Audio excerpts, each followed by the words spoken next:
कश्यप की trailer launch हो चुकी है, जी। पब्लिक में बहुत ही बज़ है इसके बारे में, तो कैसा एक्साइटेड फील करें, नर्वस, बहुत ही जल्द रिलीज़ होने वाली है? नर्वस भी एक्साइटेड भी दोनों ही हमेशा होता है कि जब भी फ़िल्म एक नया फ़िल्म आ रहे हो और उसका रिलीज़ पास में हो तब एक फ़िल्म मेकर के हिसाब से एक्साइटमेंट होता है कि इतना जो एक आप प्यार से कुछ बनाते हो कि वो अभी उसका फाइनल डेस्टिनेशन पहुंचने ही वाला है। और नर्वसली भी लगता है कि आप जितना प्यार से किसी चीज़ को बनाया कि लोग भी उसको उतना ही प्यार दे या ना दे, तो उसके लिए नर्वसनेस भी होता है। सर, शब के बारे में थोड़ा बताइए, क्या है ये फ़िल्म, किस बारे में शब एक फ़िल्म है जो सेट है दिल्ली में, सिटी लाइफ के बारे में है। तो एक ऐसा कहानी है जिसमें अलग अलग किरदार अलग अलग शहरों से, अलग अलग छोटे छोटे जगह से, दुनिया के अलग अलग जगह से सब आते हैं इस शहर पे दिल्ली में, अपना अपना ख्वाब लेके, अपना अपना सपना लेके, किसी को कुछ हासिल करना है। और ज़िंदगी के जो सफ़र पे कोई कोई ऐसा होता है कि अपना मंजिल हासिल कर लेता है, कोई कोई ऐसा होता है कि उनका सपना बिखर जाता है। तो ये फिल्म सपनों के बारे है, सपनों बिखर जाने के बारे है रिश्तों के बारे है, किसी रिश्ता बनता है, कुछ टूट जाता है। तो एक शहर आपको कैसा ट्रांसफॉर्म कर देता है, इसके बारे है। सर, आपके ज़हन में कब आया कि रवीना मैम को, अर्पिता जी को कास्ट करना चाहिए और आशीष एक नए चेहरे? मैंने जब ये फ़िल्म पहले इस फ़िल्म के स्क्रिप्ट पे काम करना शुरू किया, मैं और मेरे साथ उर्मी जुवेकर काम कर रहा था स्क्रिप्ट पे, वो साल 2000 पे था। तो बहुत पहले ये मेरा फर्स्ट स्क्रिप्ट जिस पे काम करना शुरू किया था। तो तब मैं पहली बार संजय सूरी और रवीना से मिला था दमन के सेट पे, जहाँ पे मैं एडिटर था। तो तब से ही रवीना टंडन, संजय सूरी इन लोग की इस फिल्म का पार्ट था। मैंने जब इस फिल्म का स्क्रिप्ट पे काम शुरू किया था, 17 साल बीत गया, तो चेंजेस कैरेक्टर्स को भी हो गया, रोल्स को भी हो गया। अभी रवीना दूसरा रोल कर रहा है, संजय सूरी एक केमियो का रोल कर रहा है। मुझे जो कैरेक्टर अभी आशीष निभा रहा है, ऐसा एक किरदार चाहिए था जिसमें एक इनोसेंस हो, जिस पे एक देख के लगता है कि हाँ, एक छोटे शहर से आया है कुछ सपना लेके। और जब मैं इसका कास्टिंग कर रहा था, ऑडिशन कर रहा था, आशीष पे वो क्वालिटी मिला है कि एक उस पे एक क्वालिटी है कि वो अभी भी मासूम है। सिटी में आकर भी, शहर में आकर भी उसका वो मासूमियत खोया नहीं है। और बहुत मेहनत किया उसने, एटलीस्ट 3-4 साल से वर्कशॉप जो मैं करने को बोला, क्योंकि वो जब पहले मुझे ऑडिशन दिया था दिल्ली में, वो रिजेक्ट हो गया था। और लेकिन मुझे एक स्पार्क लगा था, इसमें से झलक है कि वो हार्ड वर्किंग है और उसका एक सपना है, उसे हासिल करने के लिए वो बहुत मेहनत करता है। तो वो मुझे अच्छा लगा। और वो जो प्रोसेस ऑफ वर्कशॉप लर्निंग पे वो अपने आप को काबिल किया कि एक एक्टर हिसाब से भी वो अच्छा है, लेकिन अपना जो मासूमियत है वो अभी भी इंटैक्ट है। आप संजय सूरी सर के साथ बहुत टाइम से जुड़े हुए हैं, एंटी जी। फ्लॉप के साथ बहुत सारी मूवी को प्रोड्यूस भी किए, तो कैसा रेपो शेयर करते हैं आप तो संजय हम सर के लोग साथ? पहले मिला, मैंने अभी जैसे बोला दमन के सेट पे मैं एडिटर था, और तब से एक दोस्ती बन गया कि हम दोनों को एक ही तरह का फ़िल्म पसंद है, एक ही तरह का फ़िल्म बनाने का पसंद है, और एक बेसिक ट्रस्ट है एक दूसरे पे। तो वो जब रहता है ना, तो सफ़र इजी बन जाता है। हम जब प्रोजेक्ट्स करते हैं, कभी कभी लाइक चौरंगा हमने जब किया था, वहाँ संजय एक्ट कर रहा था, मैं डायरेक्ट नहीं कर रहा था, तो मैं प्रोड्यूसर का जो रोल है वो ज़्यादा संभाल रहा था। शब पे मैं डायरेक्टर हूँ, संजय प्रोड्यूसर का रोल ज़्यादा संभाल रहा था। तो एक हमारे पे जो ट्रस्ट है, कॉन्फिडेंस है, और एक दूसरे को पूरा तरीक़ा से हम बिलीव करते हैं हमारा विजन पे, तो शायद उसी वजह से इतना लंबा सफ़र एक साथ हम कर पाए। सर, एडिटर से आपका डायरेक्टर का कैसा सपना था? डायरेक्टर बनना सपना पहले से ही था। एडिटर जो एडिटिंग जो मैंने सीखा, जो एडिटिंग के लिए जो मैंने ट्रेन किया, जर्मनी से ट्रेन किया, वो इसीलिए किया कि मुझे मालूम था कि मैं बॉम्बे में आऊँगा, डायरेक्टर बनूँगा तो कोई नहीं देने वाला है, लेकिन कोई एक स्किल, डीओपी हो, एडिटर हो, वो हासिल करके आओ तो थोड़ा पोजीशंस बेटर रहता है। तो मैंने ट्रेन किया एडिटर पे, क्योंकि मुझे लगता है एडिटर जो है वो अल्टीमेटली कहानी को जोड़ता है। प्लस वो जब एडिट करता है तो वहाँ हर टेक देखता है, एक्टर क्या गलती करता है, कैमरा में क्या मिस्टेक है, लाइटिंग पे क्या मिस्टेक है, स्टोरी का फ्लो कैसा है, पेसिंग, सब उसे पता चल जाता है। तो एज ए डायरेक्टर बनने के लिए एक अच्छा एडिटर होना ज़रूरत है। एटलीस्ट टेक्निकली मैं ये नहीं बोल रहा हूँ कि हर किसी को मशीन ऑपरेट करने की ज़रूरत है, लेकिन दिमाग पे वो एडिटिंग कैसा होता है वो एक बार आप जानते हो तो डायरेक्टर हिसाब से बेहतर रहता है। ओके, लास्टली सर, दर्शकों को क्या कहना चाहेंगे आप मूवी के लिए? दर्शकों तो उनको भी मालूम होगा मैं क्या बोलना चाहूँगा। हर डायरेक्टर फिल्म रिलीज़ के पहले एक ही चीज़ कहता है कि आई होप कि आप लोग डाउनलोड नहीं थिएटर में जाके फिल्म देखें। Okay, thank you. Thank you.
Sir, दर्शकों को बहुत ही अच्छा लग रहा है, रोल बहुत ही इम्पैक्ट है, तो कितने एक्साइटेड आप एज अ प्रोड्यूसर?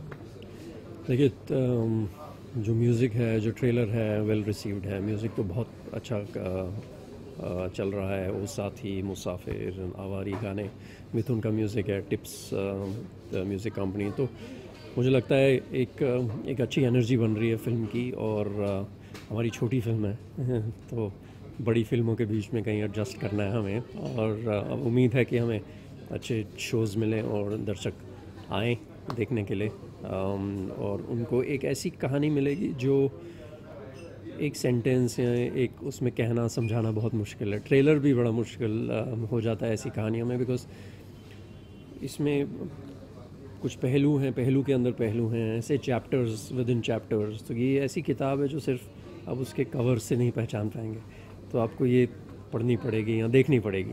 तो 5 मेन लोग हैं, 3 उसमें से मेन किरदार हैं। तो उनकी कहानियाँ हैं, उनके साथ क्या क्या होता है, उनकी चॉइसेस, कुछ डिसीजंस, और उनकी लाइफ में कैसे एक दूसरे को ये इम्पैक्ट करते हैं।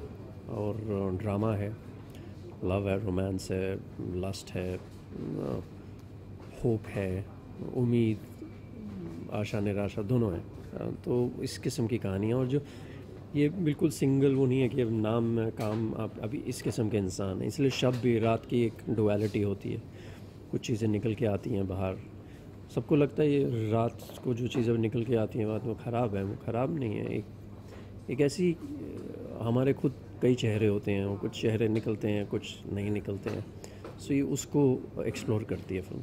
सर, ये पिक्चर का प्रोड्यूस किया था, आप इस पे एक्ट भी कर रहे हैं, तो उसमें उसके बारे में थोड़ा कुछ कहना चाहिए? एक्चुअली मैं शब में एक्ट नहीं कर रहा हूँ। मेरे मुंह दिखाई अपीयरेंस है कैमियो रोल है बस। बाकी भी निर्माता हैं, मैं उनके साथ ये प्रोड्यूस किया हमने। तो इसमें जो मेरा रोल है वो है एक्चुअली ओनली एज प्रोड्यूसर। सो कौन सा पार्ट आपको टफ लगता है एज एन एक्टर और एज अ प्रोड्यूसर? ये दोनों की अलग ज़रूरतें हैं। प्रोड्यूसर में ऑफ कोर्स इन्वॉल्वमेंट बहुत रहती है, मुश्किल काम है। एक्टिंग में मज़ा बहुत आता है। एक थेरेपी समझता हूँ एक्टिंग।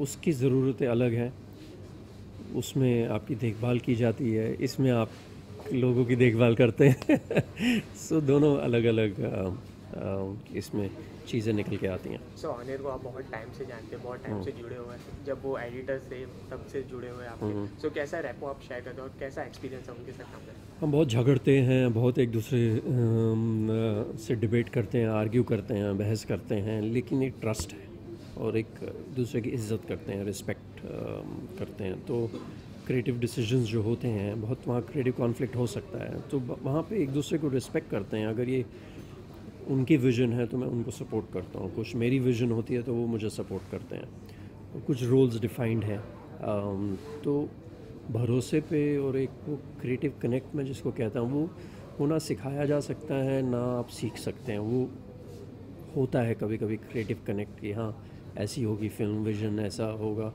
तो वो वहाँ पर हम दोनों की कैसे ट्यूनिंग अच्छी है, तो इसलिए हम काम भी इकट्ठे सर करते हैं। लोगों को बीच में आपको मूवी को लेकर रिलीज़ के लेके बहुत सारी कन्फ्यूजन है, या 30 या बाद में, तो थोड़ा क्लेरिफाई करें। नहीं, अभी 30 को नहीं होगी, कुछ दिन बाद होगी, बट हम 1 या 2 दिन में डेट अनाउंस कर देंगे, क्योंकि बहुत महारथी फिल्म्स आ रही हैं, हमें छोटी फिल्म्स को एडजस्ट करना पड़ता है, तो वो एडजस्टमेंट हो रही है।